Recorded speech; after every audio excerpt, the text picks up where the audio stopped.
গো ভূত। তুই তাহলে যা, আমার কাজ আছে বাড়িতে অনেক। আমাকে না আগে থেকে আসেনি, রাস্তাটা ভালো লয়, কি দাঁড়ায় আগে থেকে আসেনি, ভালো লাগে ভয় লাগে? এটা একটা কথা কইলু তুই আজকের দিনে। না আগে থেকে আসেন ভাই, আমি শুনছি এই জেনারেশনের চলবল হয় এলা কথা। এই ভাই ভূত আছে আজকাল, ভূত সব গ্রাম।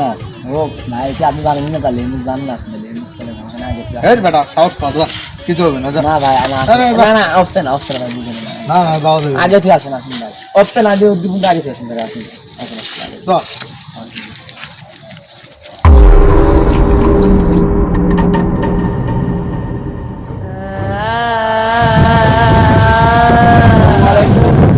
এই ভাই ওই প্যাকেট দেখে দেখেন তো ভাই, চলবল আজও ভয় করে ভূত থেকে। এই যুগে ভূত বলতে কিছু আছে? তো আপনি এদিকে কে কাছে ভূত টুত কিছু নাই, তুই দেখবো। ও মা গো ভূত।